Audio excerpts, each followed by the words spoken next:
Oi, pessoal, tudo bem? Começa agora mais um Futuro Talks, o programa em que eu recebo as pessoas que pensam, trabalham e fazem a saúde do nosso país. Meu nome é Natália Cuminali, eu sou jornalista especializada em saúde e CEO do Futuro da Saúde. Hoje a gente vai falar aqui sobre uma tendência que eu imagino que vocês estejam acompanhando, que é a formação de ecossistemas na saúde e como que isso impacta de verdade os negócios dentro da saúde. Antes de eu apresentar a minha convidada e a gente começar de fato aqui, não posso esquecer de falar para vocês assinarem o canal e ativarem todas as notificações. Bom, agora sim, agora eu vou fazer um pouco de suspense sobre a minha convidada. Ela é bioquímica formada com mestrado em Ciências da Saúde, MBA em Gestão Empresarial. Ela é membro do Conselho Deliberativo da Abramed, Associação Brasileira de Medicina Diagnóstica, e do Conselho Curador da Fundação Banco do Brasil. Ela é a presidente executiva do grupo Sabin Medicina Diagnóstica, a empresa que atua já há 2 décadas. Seja muito bem-vinda, Lídia Abdala. Obrigada, Natália. Um grande prazer estar aqui com você.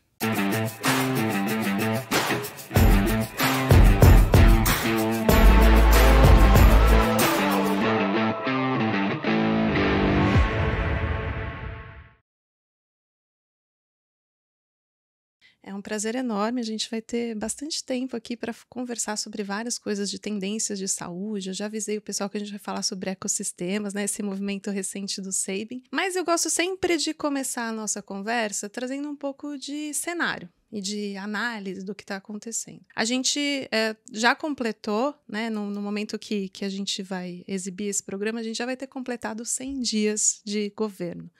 Eu queria a sua avaliação de como que você vê esses 100 dias de governo nesse contexto da saúde. Você acha que o governo entregou, de fato, o que a gente estava esperando? Bem, sabíamos que seria desafiador aí esse início de ano, né, com o novo governo, não só por ser um novo governo, mas pelo momento que a gente vive pós-pandemia, né? O setor de saúde aí nos últimos 3 anos passando aí, né, pela pandemia do coronavírus e que foi muito desafiado, não só em termos de infraestrutura, né, do setor de saúde, mas muitas reformas regulatórias acontecendo, né, muitas mudanças no setor de saúde e a gente sabemos que o desafio é grande. Acho que o caminho está sendo construído, né? Então é impossível num país com a dimensão do Brasil, com o tamanho, com a complexidade, né, heterogeneidade que temos, sobretudo no sistema de saúde, que as mudanças aconteçam rapidamente. Mas acho que sim, está sendo construído aí um caminho de não só de diálogo, eu acho super importante, né, que a gente tem conseguido dialogar das diferentes organizações, associações, instituições, levando não só as nossas necessidades, mas também pensando em como seguir aí para um setor de saúde mais fortalecido. Acho que o grande desafio para o setor de saúde é acesso, né, quando a gente pensa e aí público, privado, né, em todo o país, é a questão do acesso à saúde e à medicina de qualidade, a uma assistência de qualidade que é o que a população precisa. E você acha, Lídia, que falta avançar em algum aspecto específico, algum olhar que até agora a gente não viu o governo pelo menos se manifestando? Eu acho que a gente tem várias frentes, né? Tem a frente assistencial, tem toda a frente aí de atenção primária, de olhar para a sustentabilidade, né, do sistema, mas tem também uma frente importante com a indústria, né, de também estar olhando para a importância de fomentar a indústria no Brasil. A gente viu o quanto a gente foi dependente aí de materiais, de equipamentos, né, de EPIs, da China e do mercado externo e o quanto isso nos afetou. Então, acho que esse é uma agenda que a gente sabe que já começou a ser discutida e que eu acho que é importante a gente, de fato, acelerar para conseguir realizar aí nesses próximos anos. Perfeito. Agora vamos entrar de fato no tópico de ecossistema. Eu trouxe isso na abertura, que é uma tendência na saúde, né? A gente viu isso acontecer muito nos últimos anos, nesse momento de pandemia. E eu sei que depois de 10 anos de investindo, né, em expansão, que incluiu mais de 30 aquisições, o grupo Sabin decidiu reformular o seu posicionamento de mercado para refletir essa visão estratégica de se tornar um ecossistema de saúde. É isso mesmo, né?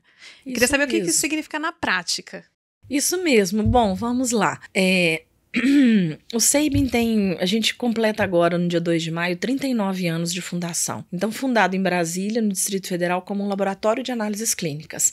A doutora Janete e a doutora Sandra, que são as duas fundadoras, são farmacêuticas bioquímicas também, e que tinham um sonho de ter uma empresa boa para as pessoas, que oferecesse um serviço com qualidade, com inovação, né, com diferenciais para o cliente. E durante muitos anos atuamos somente focado em análises clínicas. Até 2012 estávamos atuando com análises clínicas no Distrito Federal. E aí já éramos o maior laboratório do Distrito Federal. O setor de saúde, sobretudo de medicina diagnóstica, já passava por um momento de consolidação, né, já vinha de alguns anos aí de consolidação, de fusões, de aquisições, e elas tomaram a decisão de seguir crescendo, seguir à frente do negócio, e para isso desenhamos então o nosso projeto de crescimento geográfico, porque a gente já tinha uma maior market share no Distrito Federal e para seguir crescendo também desenhamos então o projeto geográfico. Um grande desafio. 2012 isso virou em 2012. essa chave. Na realidade isso foi em 2010. 2010 foi quando a gente fez, né, toda essa análise de olhar para o negócio, para a nossa atuação. Elas olharam, né, para as decisões que queriam, né, enquanto sócias do negócio, foi quando decidiram que queriam continuar à frente do negócio e como seguir crescendo. Porque os negócios, para eles seguirem competitivos, né, no mercado, eles têm que estar sempre crescendo. E a gente já tinha o apoio da Fundação Dom Cabral desde 2005, a fundação que nos apoia em todos os nossos planejamentos estratégicos, no nosso projeto de crescimento geográfico, e naquele momento não foi diferente. Então a gente desenhou com a fundação esse projeto de expansão geográfica. Em 2012, efetivamente, nós começamos a fazer aquisições de outros laboratórios em outras regiões. Então foi quando, de fato, a gente saiu do Distrito Federal para estados da região norte, Nordeste com a Bahia e ali no Triângulo Mineiro. Em 2013, então, a gente já tinha, né, já estava crescendo geograficamente, já tínhamos aí uma capilaridade. A doutora Janete e a doutora Sandra, então, decidiram implementar um modelo de governança corporativa, até para garantir, né, o crescimento sustentável da empresa, porque quando a gente fala de negócio, de empresa, de crescimento, de liderança, o grande ativo são as pessoas, né, e o capital humano. Então, você desenvolver lideranças, né, você ir trazendo pessoas com novas competências, novas habilidades, para ir seguindo com os desafios. E 2012 e 2013, então, elas implementaram a governança corporativa do Sabin, criaram um conselho de administração, e eu assumi a presidência do grupo em janeiro de 2014.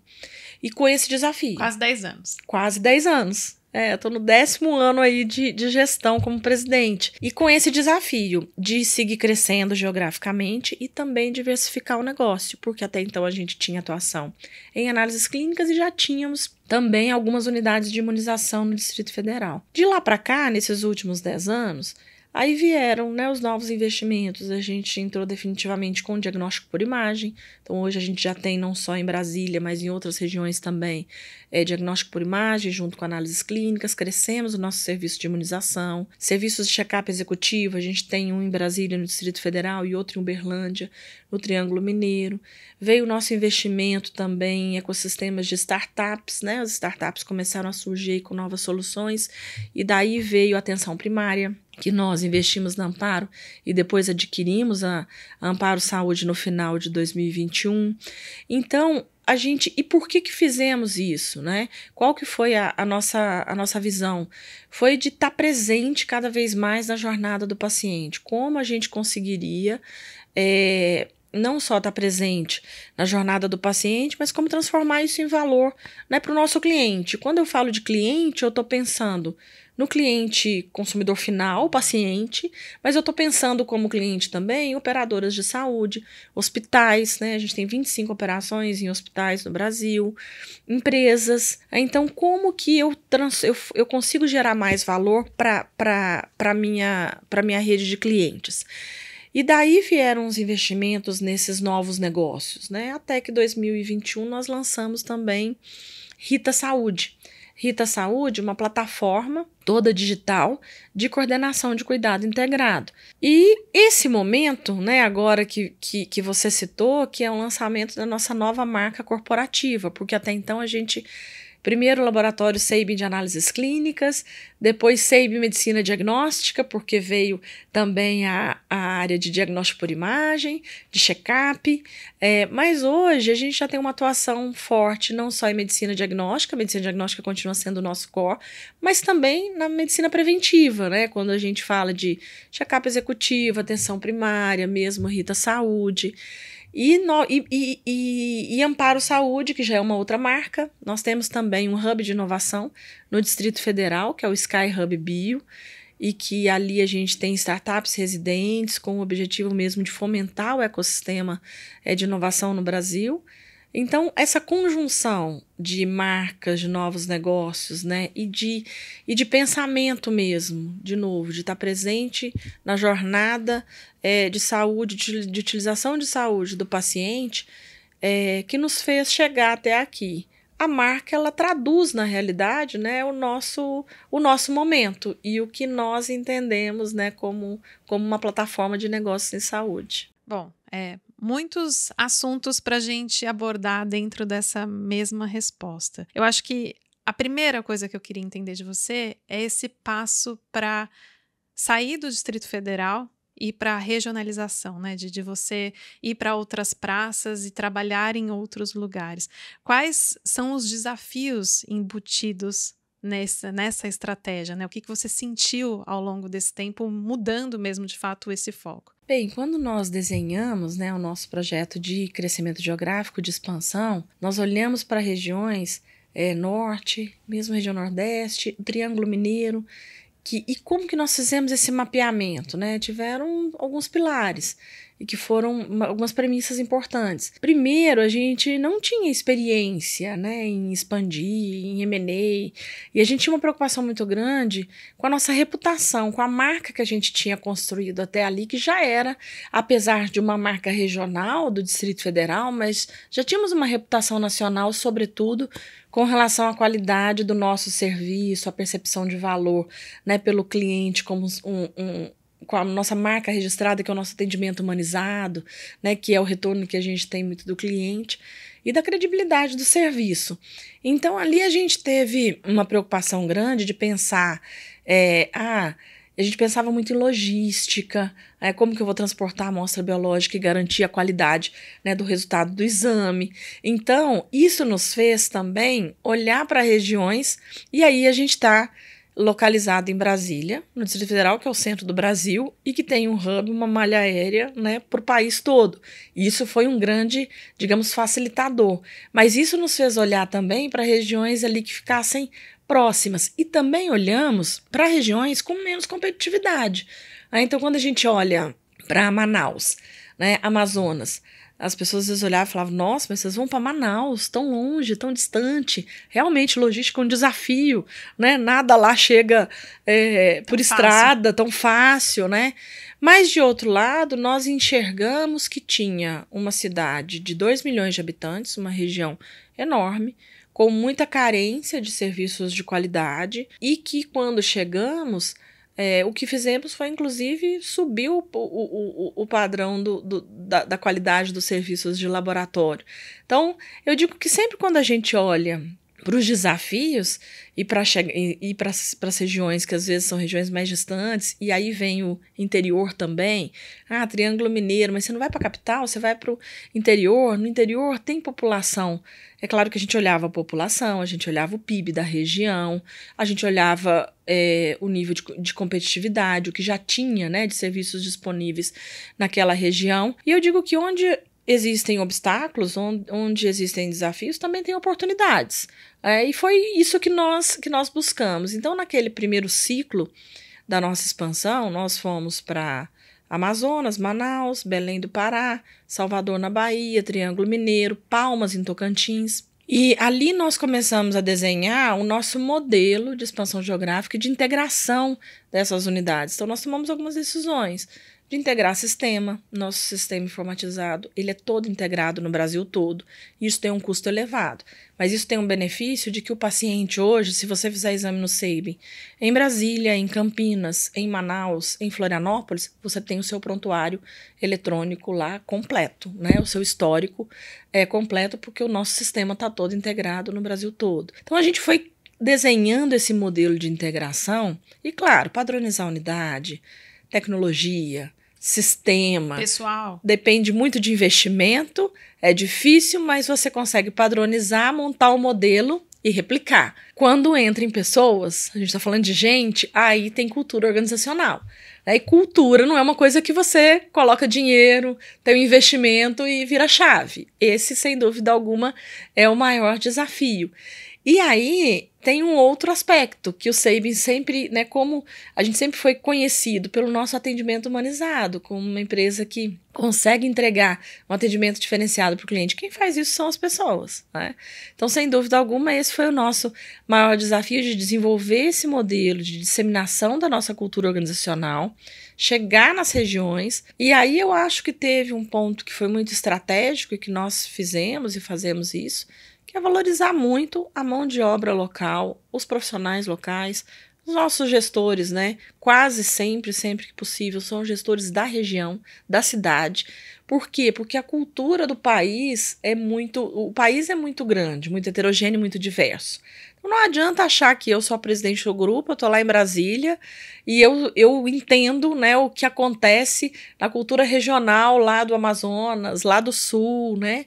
Então esse também foi um fator que nós decidimos lá no início, e praticamente quase todas as nossas regiões nós temos gestores ali da cidade, regionais, que entendem a cultura local, que entendem as expectativas, né, do cliente, as necessidades, né, do cliente enquanto serviço. Tô te ouvindo e tô lembrando que acho que de 10 em 10 debates de saúde, quando a gente escuta muito que o Brasil tem dimensões continentais, o Brasil tem dimensões continentais. Mas na prática, pouca gente atua nessas dimensões continentais, né? Sim, é muito difícil. É muito difícil. Hoje a gente está presente em 15 estados além do Distrito Federal, 78 cidades. Então tem muitas cidades, né, de interior que nós estamos presentes e que a gente, de novo, é difícil, é muito difícil. A gente olhou como uma oportunidade. Então, como nós conseguimos desenvolver esse modelo de expansão não só inorgânica, né, com os M&As, né, e fazendo compras de outros laboratórios, nós também desenvolvemos um modelo de expansão orgânica, que é de crescimento orgânico. Então, a gente compra um laboratório em uma região, que foi o que aconteceu com Manaus, por exemplo. Manaus nós não compramos, nós começamos do zero ali como uma unidade. Mas aí, Boa Vista, nós já fizemos uma expansão a partir da unidade de Manaus. Boa Vista já no estado de Roraima. Então, apesar de ser um outro estado, uma outra capital, já foi um crescimento da unidade da Regional de Manaus. Então, isso também faz com que eu vá diluindo, né, toda a energia que a gente tem que colocar nisso, o conhecimento, né, daquele gestor que está ali em Manaus, de levar o nosso modelo para Boa Vista. E aí a gente tem células onde a gente coloca, por exemplo, Mato Grosso. Nós compramos um laboratório, o maior laboratório do estado, de Cuiabá, no final de 2019. E a partir daí, compramos depois Tangará da Serra, né? Temos um mapeamento lá de um crescimento para a região, onde não necessariamente eu tenho que comprar outros laboratórios, mas eu vou abrindo, né, unidades em cidades próximas. Triângulo Mineiro da mesma forma, Uberaba, Uberlândia, mas depois nós abrimos unidade em Araguari, em Frutal, em Araxá, crescimento orgânico. Você vira um hub de você mesmo. Exatamente, a gente vai criando hubs, em núcleos, em centros maiores, mas a gente vai levando, né, unidades do SEIB para cidades menores. De novo, o grande desafio é sempre pessoas, mas aí a gente também desenvolveu uma plataforma, né, dentro da nossa universidade corporativa de educação continuada, capacitação, treinamento. A gente fala muito isso dentro do SEIB, a gente acorda e dorme falando isso, treinamento, capacitação, que é o que é importante, né, dentro do nosso negócio em serviço. E a partir daí também a gente foi conseguindo crescer não só nas capitais, mas para regiões de interior, que são regiões grandes. Em Tocantins, por exemplo, nós estamos em Palmas desde 2012, foi do nosso primeiro ciclo de expansão. Começamos com Palmas. E hoje, além de Palmas, a gente já tem mais 5 cidades no estado, né? Chegamos até Gurupi. Então, somos marca líder, né, na capital, em Palmas, e crescendo para o estado. De novo, a gente vai montando esses hubs, crescendo e levando medicina de qualidade para as diferentes regiões do Brasil. E agora, antes da gente entrar em outras questões, a parte do diagnóstico, queria entender um pouco desse planejamento. A gente está nesse cenário, nesse ano, um pouco mais tenso, eu diria, na saúde, mas imagino que também esteja dentro da estratégia de vocês pensar, talvez, em crescimento, não sei se para esse ano. Queria entender um pouco o que está no radar, assim. Bom, nos últimos 4 anos, quando a gente pega ali de 2019, né, a 22, 2018 a 22, pegando aí esses anos de pandemia, nós fizemos 8 aquisições de laboratórios, serviços de imagem, a própria atenção primária. Então, este ano já era um ano para a gente que muito dessa integração que eu falei, né, que a gente faz de padronização, preparar para crescimento, foram impactados, né, em cronograma. A gente teve que ajustar, né, o planejamento. No nosso planejamento estratégico não tinha um coronavírus, né, em 2020. Então, a gente teve de ninguém. Então, a gente teve que ajustar muito desse nosso planejamento. Então, esse ano, para a gente, ele já era um ano de focar em integrar essas últimas aquisições, né, em fazer tudo isso que eu falei, né, de não só estar fazendo padronização, capacitação, integração de sistema. Então, já era um ano da gente olhar para dentro de casa, e focar em arrumar, né, todas essas, realizar todas essas integrações 23 já completamente. Já estava previsto isso já era o nosso foco, até porque 22 nós já retomamos, né? 20 e 21 a gente teve que direcionar muito pela pandemia, novas estratégias, muitos projetos de transformação digital, serviço móvel, domiciliar, tudo aquilo que vocês acompanharam aí, o que nós tivemos que fazer enquanto setor de saúde para atender a demanda da população. Em 2022 nós já retomamos essa integração desses novos negócios, mas aí tinha acabado de chegar Amparo Saúde também, que é um negócio, né, já bem diferente do nosso core, então também trabalhamos muito em 2022 em reestruturar Amparo Saúde para também conectar, né, com os nossos negócios. Então 2023 já é um ano que a gente já tinha se preparado para isso, sabíamos, né, 2022 já nos mostrava, né, que 2023 a gente teria um cenário aí macroeconômico desafiador, não só de Brasil, mas de mundo, né, porque o que a gente tá vendo não é só Brasil, né? Quando a gente fala de inflação, quando a gente fala... E com isso, é claro que tem também um impacto grande, que é o que a gente está vendo acontecer. O custo do capital é muito maior. Então, esse ano já era um ano que a gente focaria, 2023 e 2024, em integrar esses novos negócios, né? Trazer sinergia, inclusive, desses nossos negócios. O nosso último movimento estratégico foi em 2022. Em setembro, no segundo semestre, nós compramos um laboratório em Teresina, no Piauí, que tem unidades no Piauí e no Maranhão, um grande laboratório, o maior laboratório do estado também. Então, com isso, a gente tem aí muito trabalho, né, para este ano que vem, de crescer, de não só integrar, organizar esses negócios e seguir crescendo. Então, já era um ano com esse foco.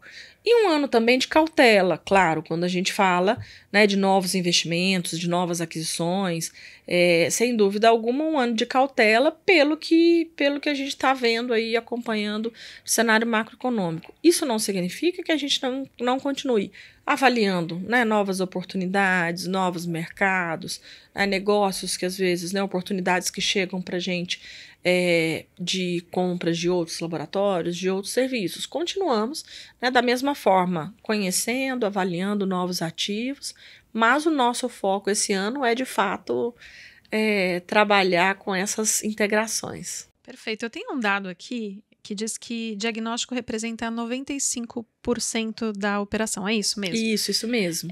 A pergunta é, com essas aquisições, com essa mudança um pouco, né, de foco, justamente para olhar para essa jornada do paciente, qual que é a sua previsão? É mudar? É fazer uns 50-50? A gente não acredito que no médio prazo, curto e médio prazo, a gente chegue nisso, né, em 50-50. Mas o que a gente tem como foco é ir crescendo cada vez mais esses novos negócios. A gente entende que tem oportunidade quando a gente olha para a Rita Saúde, né, a gente mira uma população, inclusive, que não tem plano de saúde, né, e que muitas vezes pode ter acesso, né, aos nossos serviços em um modelo digital e que aí sim tem um menor custo, inclusive. Quando a gente olha para a atenção primária, a gente tem feito muitos projetos pilotos de atenção primária em parceria com operadoras de saúde, com empresas, né? Então eu acho que eu enxergo que a gente vai ter aí muito espaço de crescer esses novos negócios. Mas o diagnóstico continua crescendo. E aí, quando eu falo de medicina diagnóstica, a gente sabe, né, os dados que a gente tem aí, 70% das decisões clínicas passam pelo laboratório. E nós sabemos que a população envelhecendo mais, a população envelhecendo e vivendo mais, a gente também terá cada vez mais necessidade de diagnóstico. Além do que, a gente tem áreas novas, né? Quando a gente fala de genética, da área de genômica, por exemplo, né? Olhando muito para a medicina preventiva. Eu acho que quando eu olho para frente, o que eu vejo é uma transformação de fato que a gente vai ter que fazer acontecer, que é de colocar, né? A gente fala muito de colocar o paciente no centro do cuidado, mas de fato de olhar para a saúde, né? Cuidar da saúde, de fazer gestão de saúde e não gestão da doença. Né? Nós já falamos isso há alguns anos, mas eu digo que agora nós chegamos num ponto, sobretudo nesse momento pós-pandemia, que de fato nós vamos ter que fazer isso acontecer. E esses novos negócios, atenção primária, coordenação de cuidado, vem muito em convergência com esse pensamento nosso e que conecta, né, com essa medicina diagnóstica preventiva também, né, a área de genômica, medicina personalizada. Então, quando eu olho para frente, eu enxergo que a gente tem sim possibilidades de crescer esses novos negócios, mas a medicina diagnóstica vai continuar crescendo. O que eu imagino, né, e o que a gente tem de expectativa é que para os próximos 10 anos a gente chegue a ter 70% de diagnóstico e 30% desses outros negócios. Eu acho que talvez seja a gente consiga chegar nesse percentual. Mas é uma estimativa, né? Porque vai depender muito. O mercado é não muito depende dinâmico, só de nós, né? Não depende só de nós, né? Depende muito mais do mercado nesse caso. E eu queria te ouvir agora sobre esse ponto que você trouxe de talvez começar a oferecer assistência à saúde para as pessoas que não têm plano de saúde, né? No começo da nossa conversa, você trouxe que um dos grandes desafios que a gente tem na saúde é a questão do acesso. Do acesso. E a gente está vendo isso na prática acontecendo com os planos de saúde, com essa alta sinistralidade, com essa ameaça de talvez diminuir um pouco, né, o acesso das pessoas por causa, né, dos reajustes, inclusive. E aí tentando entender como que isso vai funcionar nesse novo redesenho da saúde. Então, como que está na estratégia de vocês, né? De talvez oferecer assistência à saúde para as pessoas que não têm planos? Bem, quando a gente fala de Rita Saúde tem esse propósito, né? Da gente estar colocando ali os nossos serviços, e aí não só os nossos serviços que poderão ser adquiridos individualmente, né? Com valores diferenciados. E por que com valores diferenciados? Porque ali eu estou trabalhando no digital, né? No digital, então eu tenho também um custo menor de operação. Um custo por exame, é isso? Exatamente. Tá. As pessoas ali, elas podem adquirir os nossos serviços. Eu estou falando de exames, eu estou falando de mesmo de programas de coordenação de cuidado, né? Então, tem ali também atenção primária digital, né? Não é só exame, vacinas, os nossos serviços, mas também os nossos novos serviços já estão ali também colocados, atenção primária digital, e esses programas de coordenação de cuidado. E também a gente está colocando ali serviços de parceiros. Então, a gente tem ali também drogarias em parceria, que as pessoas podem entrar e comprar através da plataforma. Atenção secundária, então tem também consultas ali com especialistas, parcerias com clínicas especializadas e que a população poderá entrar ali e também ter acesso a esses serviços. Então, esse é um ponto. E, de outro lado, a gente tem uma estratégia que é com a gestão de saúde mesmo corporativa. Quando eu falo de atenção primária, quando eu falo de gestão de saúde populacional, e que tem sido aí um dos nossos focos, né, com esses últimos investimentos, é para fazer frente a esses desafios que a gente está vendo que as operadoras, né, já estão tendo aí o efeito, né, da sinistralidade alta. E no final do dia, quando a gente olha para esses indicadores, nós estamos falando das empresas, que são as grandes contratantes aí dos planos de saúde, né, e que querem continuar podendo oferecer, né, isso como um benefício para os seus colaboradores. Eu acho que também as empresas passaram a ver a gestão de saúde com outros olhos depois da pandemia, porque viram que saúde, inclusive, para o seu negócio, né, se não for bem cuidado.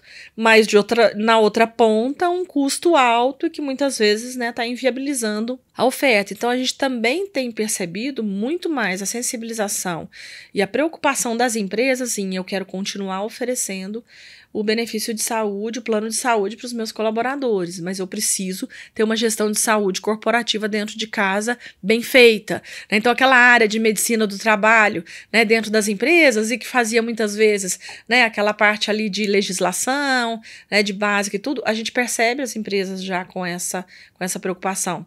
Então, não é só para o exame demissional, não, né? é só para o exame admissional, demissional, né? Ou fazer a gestão ali de atestados médicos. Mas, de fato, de olhar para programas de gestão de saúde corporativa robustos, né? Que, de fato, tenham impacto em desfechos clínicos positivos, né? E que isso tem um benefício direto para a empresa, não só em produtividade, redução de absenteísmo, mas também na sinistralidade dos planos de saúde, e com isso poder também, né, negociar melhor com os planos e continuar tendo a viabilidade de oferecer os planos de saúde. É uma roda que se retroalimenta, né? Que se retroalimenta.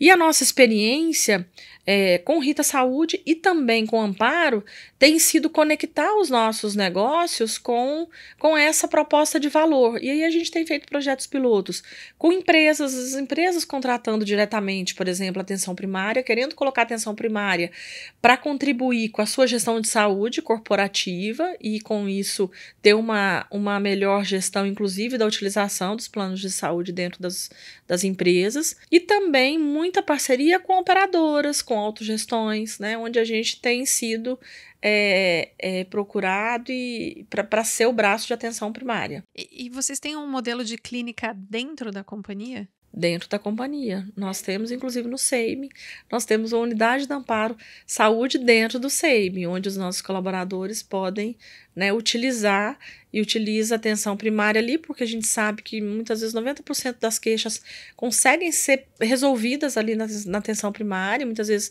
não precisa chegar no médico especialista, no pronto-socorro, no hospital, que aí sim, né, devem ser procurados para casos mais complexos.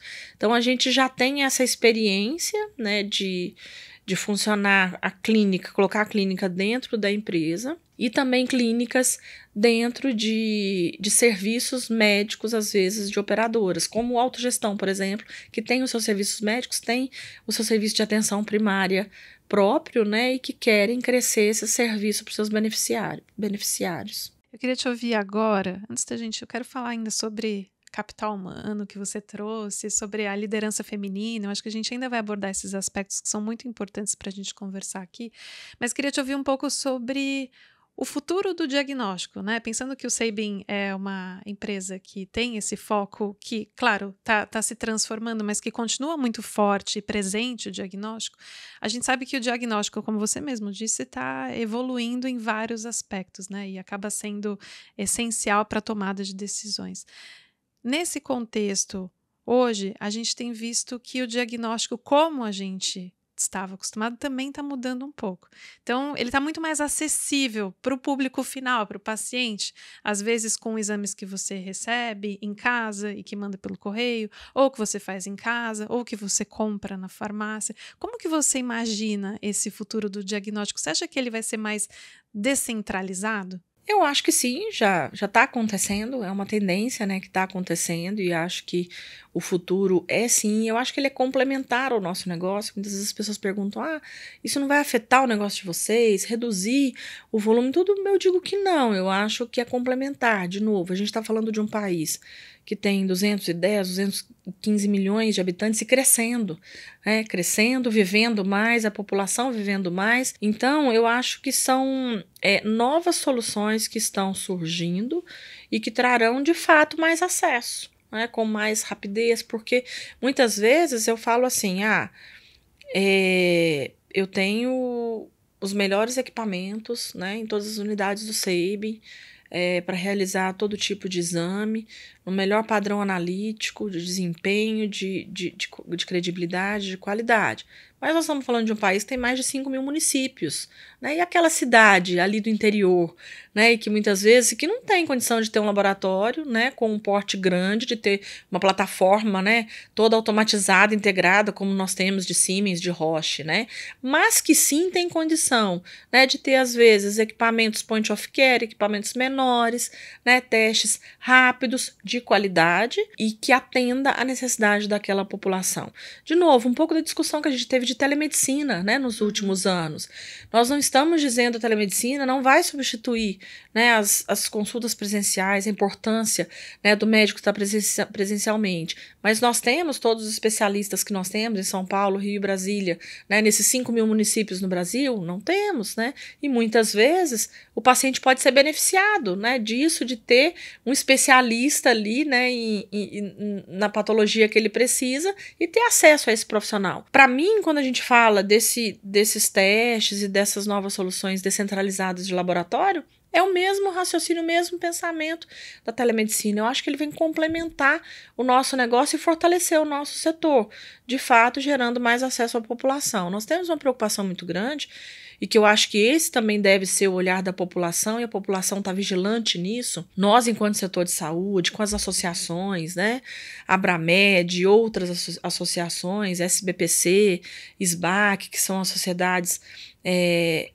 de classe, né, as sociedades científicas, nós temos uma preocupação muito grande, que é a legislação disso, como que está sendo controlado, né, de fato, todos esses produtos e os testes que estão sendo utilizados, né, tem que ter registro na Anvisa, tem que ter passado por processos de validação, né, sérios, porque isso tem um impacto no final. Se você vai tomar uma decisão diagnóstica baseada naquele resultado, né, você tem que ter essa segurança. Então, a gente está passando nesse momento, inclusive, aí, por um momento de revisão da RDC 302, que é a regulamentação que regula laboratórios clínicos, e que, inclusive, está vindo, né, para essa regulação, para essa legislação, esse olhar para testes point of care, para testes em farmácias, né, para os autotestes.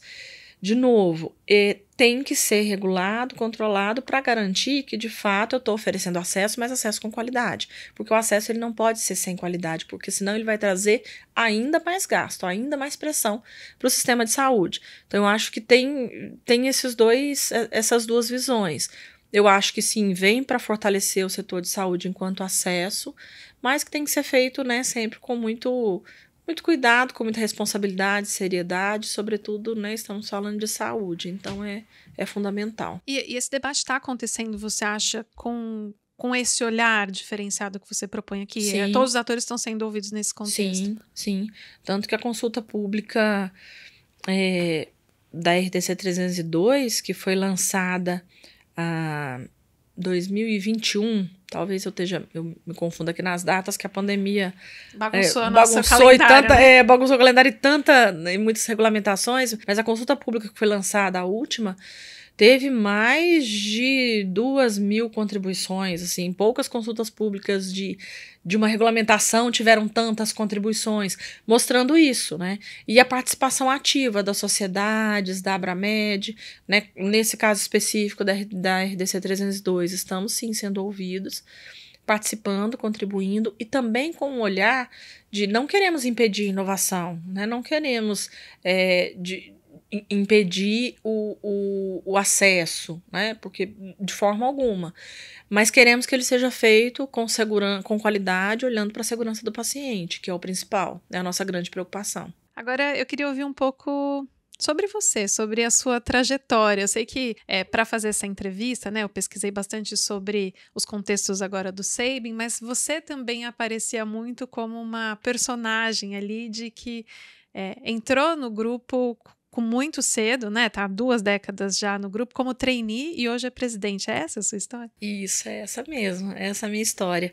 Eu digo que o SEIB é uma organização, uma empresa de muitas histórias, né? E que são as histórias de todos nós. Acho uma empresa que foi fundada também por 2 mulheres, há quase 40 anos, 2024 sempre faz 40 anos, empreender no Brasil, muito difícil, então assim, dificílimo, para a mulher então há 40 anos atrás, né, então acho que elas de fato, e criaram uma empresa muito bonita, né, uma empresa muito bonita que olha não só para a qualidade do serviço, o compromisso na qualidade, na entrega do serviço para o cliente, mas que olha para a importância que a empresa tem que ter para a sociedade. Aí quando a gente fala disso, a gente está falando de impactar positivamente a sociedade, as comunidades onde nós estamos inseridos. Então a gente tem o Instituto Sabin, que é o braço social do grupo, fundado em 2005. O Instituto está fazendo, né, agora 18 anos de atuação, então em todas as regiões onde a gente tem os nossos serviços, a gente tem também, né, o Instituto Sabin atuando com responsabilidade social. E quando a gente fala de sociedade mais justa, menos desigual, mais equânime, a gente está falando de vários pilares, não só de sustentabilidade ambiental, de responsabilidade social, mas também de diversidade e inclusão. Claro que faz toda a diferença a empresa ter sido fundada por 2 mulheres, né? Mas que a gente fala sempre, o exemplo ele é muito forte, sempre, né? E na minha vida não foi diferente, fez muita diferença, foi impactante, né? Eu estar numa empresa de 2 mulheres fortes, e que eu vi que tinham família, filhos, muito trabalho, né?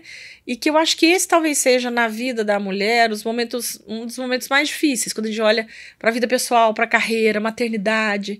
Ah, mas eu quero ter filho, mas se eu for ter filho, eu vou perder tal promoção. Ah, eu não consigo fazer isso e tudo. E no SEIB, a gente consegue mostrar que tudo é possível. Escolhas a gente vai fazer sempre. Isso faz parte da nossa vida enquanto profissionais, enquanto pessoas. Mas que eu não preciso abrir mão muitas vezes, né, dos meus sonhos pessoais em detrimento dos meus sonhos profissionais. O que aconteceu comigo então foi isso. Eu sou mineira, me mudei para Brasília em 99. Fiz 24 anos de Brasília esse ano, me formei no final de 98, então tenho aí 25 anos de atuação no setor de saúde. Sempre quis trabalhar com laboratório, tanto que fiz minha especialização em análises clínicas, mas cheguei em Brasília e não conhecia ninguém, e fui procurando, né? Cheguei a trabalhar em hospital, em drogaria, e consegui uma vaga de trainee no Sabin, em agosto de 99. Então vai fazer 24 anos que entrei como trainee. E atuei muitos anos na área técnica, né? Fui coordenadora técnica, gerente técnica, tanto que fiz meu mestrado na área de ciências da saúde, endocrinologia, na Universidade de Brasília. Mas sempre gostei também de liderar, sempre gostei de aprender coisas novas. Eu acho que isso foi determinante ao longo da minha carreira, né? Sou uma pessoa muito estudiosa e muito curiosa, né? Então, acho que isso sempre me motivou, né, a conhecer outras áreas. E aí eu fui trazendo conhecimentos administrativos, financeiros, né, de liderança que eu não tinha no meu curso de formação, que na área de saúde. E eu digo que eu sempre fui crescendo e eu fui crescendo junto, né? Fui tendo as oportunidades. E eu acho que esse é a grande essência do Sabin, quando a gente fala do pilar de pessoas. Eu sou um dos exemplos, né? De fato, cheguei a presidente do grupo, Por quê? Porque o SEIB valoriza muito, né, a formação de carreira, o autodesenvolvimento, o desenvolvimento, a capacitação que eu falei aqui, né, de estar sempre desafiando as pessoas a se capacitarem, a estarem buscando novos conhecimentos e valorizar isso. Porque tem muitas empresas que às vezes estimulam, motivam as pessoas, oferecem, né, às vezes formas de educação continuada, mas que na hora de promover, de escolher os líderes e tudo, vão ao mercado, vão trazer alguém, né, que tenha mais conhecimento, ou que tenha aquele perfil para aquela vaga, muitas vezes para aquela posição. O SEIB não, o SEIB acredita muito que as pessoas, elas são formadas, elas podem ser formadas dentro de casa. De novo, não depende só da empresa, depende muito do profissional. Mas eu sou um dos exemplos. Nós temos vários. 99% dos cargos de liderança do SEIB hoje são de pessoas formadas dentro de casa. Então, toda a nossa diretoria executiva, gerentes corporativos, alta liderança, grande parte deles vieram, assim como eu, de carreira. Estão lá no SEIB há 20, 25, 30 anos. E por esse olhar que a gente tem, de fato, de desenvolver as pessoas e de dar oportunidade. Eu estava lembrando, não sei se você vai lembrar, acho que em 2021, talvez, eu fui na Hospitalar mediar uma mesa sobre liderança feminina. E você estava nessa mesa. Imagino que você participa de muitos eventos e tal, mas essa mesa específica, eu acho que foi a primeira Hospitalar, naquele momento que a gente ainda estava na pandemia, as coisas estavam acontecendo, mas a sala estava lotada, muitas mulheres, muitas perguntas, e ficou uma energia ali de que legal que isso é possível. E é curioso porque, nesse contexto de liderança feminina, se você olhar um pouco pré-pandemia, você melhor do que eu pode dizer isso, você não via muitas líderes mulheres, de verdade. A gente sabe que tem muita mulher trabalhando na saúde, mas não nos cargos de liderança. E parece que está acontecendo uma reviravolta. Qual que é a sua visão sobre isso? E qual que é a importância, né, da gente ter essas líderes? Eu acho que é uma tendência mesmo, né? Até porque eu acho que hoje tem uma cobrança grande da sociedade, né? E aí a gente fala sociedade, eu estou falando não só Brasil, é mundo, né? Global, olhando para essa questão de fato da diversidade, da importância da igualdade. Acho que no setor de saúde a gente tem que avançar bastante ainda, porque nós temos, né, maior parte do quadro de pessoas, de profissionais trabalhando na saúde são mulheres. Então, quando a gente vai para a liderança, sobretudo a alta liderança, a gente ainda vê que isso não acompanha, né, não tem a mesma representatividade. Mas acho que sim, nós avançamos bastante, né, e estamos avançando. Acho que, de fato, tem essa cobrança e agora essa vigilância da sociedade, que eu acho importante, mas acho que mais do que isso, né? Eu acho que de fato as empresas, os negócios entenderem a importância de você ter, né, em posições de comando, de decisão, pessoas com visões, com experiências diferentes, né, com olhares diferentes. Essa é a riqueza da diversidade. Acho que a gente ainda tem um caminho longo a percorrer, mas acho que estamos nele, né, avançando dia a dia. E acho muito importante o que você falou, né, da gente quanto mais líderes a gente tem, mulheres, a inspiração, né, o que eu falei aqui anteriormente, o exemplo, ele é mais forte do que qualquer coisa. Você olha e fala assim, é possível chegar lá. Então, a gente fala muito isso dentro do SEIB, por exemplo, quando a gente fala por que as pessoas elas estão sempre motivadas? Não, aqui eu quero estudar, eu quero aprender coisas novas. Tem um projeto novo, você tem lá a lista de inscrição, falta vaga, todo mundo quer participar, porque ali todo mundo sabe que se fizer isso, a empresa vai valorizar. Eu sou um exemplo disso, eu entrei como trainee e cheguei a presidente, então isso é possível. Como eu disse, muitos dos nossos líderes têm isso. Então, quando a pessoa olha, enxerga e fala assim, é possível. Aí eu acho que quanto mais mulheres a gente for tendo, né, nesses papéis de liderança, também vão inspirando outras mulheres.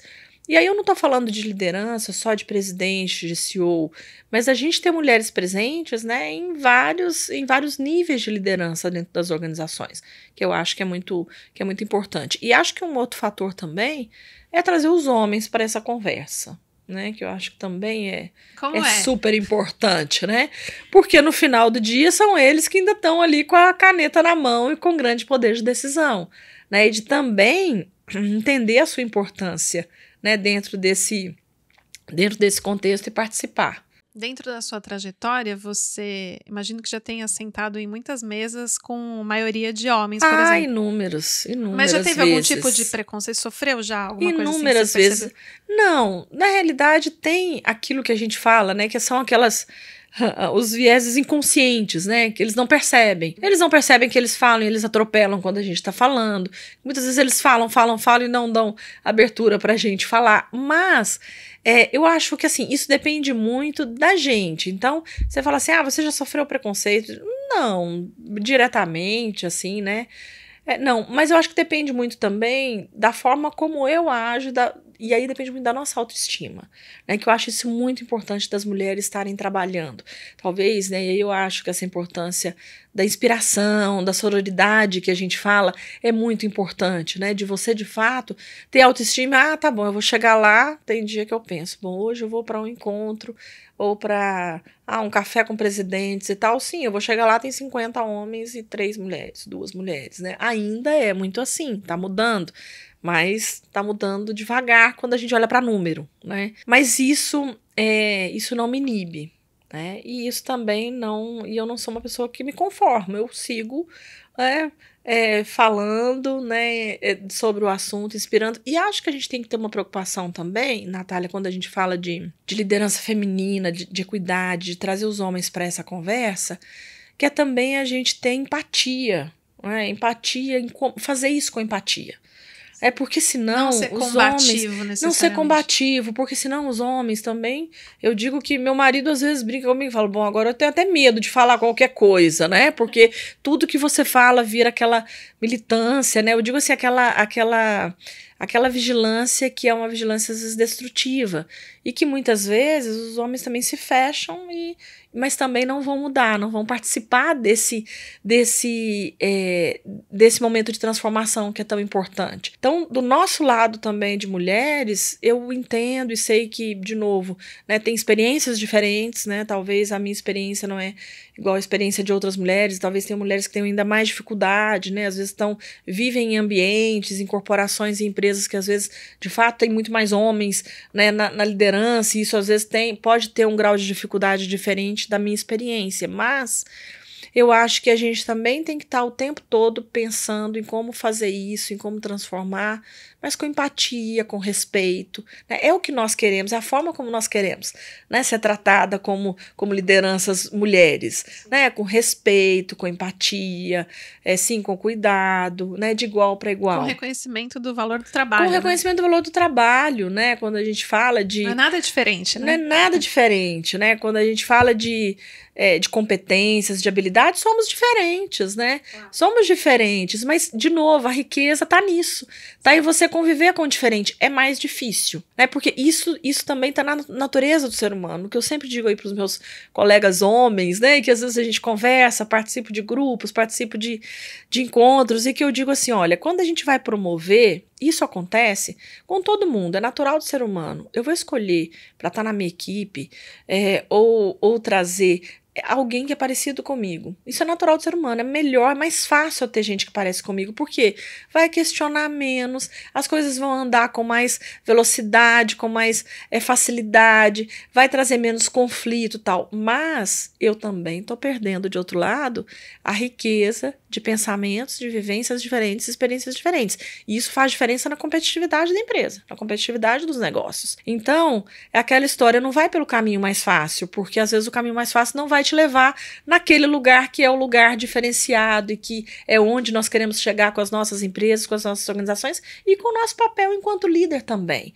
Então, escolha às vezes um caminho que é mais difícil. E escolher pessoas diferentes de nós é difícil, porque você vai trazer uma pessoa que às vezes não pensa como você, pensa diferente, vai te dar ideias diferentes, às vezes te tirar da zona de conforto. Eu falo isso, né, para os líderes. Falo assim, vai dar trabalho, mas se vai dar trabalho é bom. Né? Se vai dar trabalho para te tirar da zona de conforto, para te fazer repensar ou fazer as coisas de forma diferente, isso é positivo. E quando a gente fala de diversidade e inclusão, para mim isso é o principal. Então eu falo assim, se você não olha Eu falo isso às vezes também, né? Olha, se você não está olhando, se você não tem essa preocupação de sociedade mais justa, menos desigual, pelo lado da responsabilidade social mesmo, né? Da importância da equidade, então olha pelo lado do negócio, né? Seu negócio vai ser mais competitivo, vai ser mais lucrativo, com certeza. Muito interessante seus pontos. Se deixasse, eu acho que eu continuaria aqui fazendo mais perguntas sobre isso, porque tem muitas coisas ainda para avançar, né, Lídia?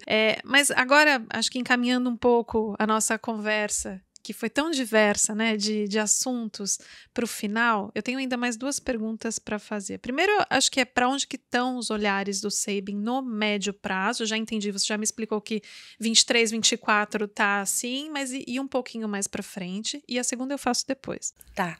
Bem, o nosso olhar aí, né, para médio e longo prazo, quando a gente olha para o futuro, eu acho que nós estamos nesse momento agora de lançar nossa marca corporativa Grupo Sabin, que reflete o momento que nós estamos, de todos esses diferentes negócios, novos negócios que vieram para o grupo, da gente conectar, integrar esses negócios para gerar ainda mais valor para o paciente, e é de seguir crescendo geograficamente, crescendo com esses novos negócios. Então a gente tem plano sim, de levar Amparo Saúde, Rita Saúde, para todas as regiões de atuação do Sabin.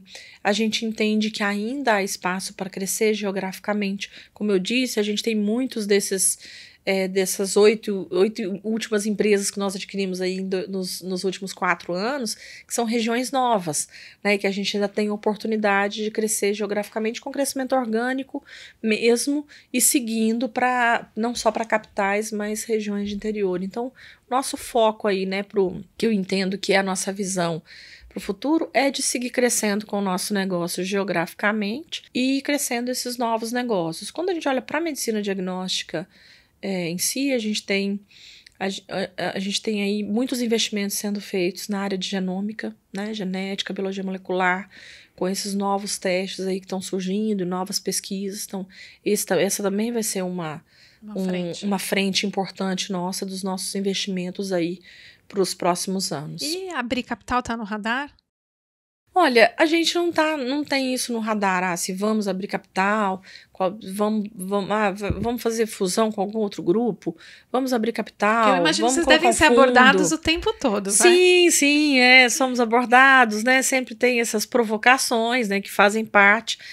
O nosso trabalho tem sido, né, nos últimos anos, e nós preparamos a empresa para isso. A empresa hoje tem uma gestão profissionalizada, boas práticas de governança corporativa, né, implementadas em toda a parte de controles. Então, assim, a empresa está preparada para qualquer momento que a gente queira fazer um movimento estratégico, seja abrir capital, seja trazer, né, algum recurso externo, né, com algum outro sócio, ou mesmo algum outro tipo de movimento estratégico com algum outro grupo. A empresa está preparada. Mas quando a gente olha para o curto prazo, curto e médio prazo, primeiro não depende só da gente, acho que tem até uma questão de depender de mercado, aí a janela aí de oportunidade de mercado. Mas o nosso objetivo aí no curto e médio prazo é seguir crescendo da forma como a gente vem fazendo nos últimos anos. E tem a pergunta que eu faço para todos os meus convidados, que é: quais são as pautas que a gente aqui tem que ficar de olho? Para onde que a gente tem que olhar, os nossos olhares no contexto da saúde agora em 2023? Eu acho que é olhar muito para essa questão de acesso. Acho que esse ano de 2023 é um ano importante com relação às reformas, né, que a gente vê aí que de fato vão sair, tem que ser feitas, né, tem que sair. Então aí tem reforma tributária, né, que está aí no nosso radar, na nossa pauta urgente aí da saúde, né, do país todo, mas na saúde especificamente, que pode ter um impacto, né, negativo, um impacto importante nos nossos serviços. Então acho que essa é uma pauta aí importante. Tem essa questão, no nosso caso, de medicina diagnóstica também, dessa pauta de regulação, da nova RDC, né, de como isso vai também, né, direcionar muito das nossas estratégias aí para o futuro. Então, acho que é isso. A gente tem muito assunto para olhar. Muito assunto, muitos temas aí para 2023. Legal, Lídia, eu queria agradecer demais a sua presença aqui. Foi incrível a nossa conversa. Obrigada, Natália. Tenho acompanhado o seu trabalho, do futuro da saúde. Desejo aí muito sucesso e principalmente, que vocês continuem aí com muita determinação e perseverança para trazer aí conteúdos ricos, relevantes, importantes, porque quando a gente fala do futuro da saúde, realmente é através do diálogo, de conversas e de pensar junto, colaborando, cooperando, que a gente vai construir um setor de saúde mais fortalecido e melhor. Obrigada de verdade.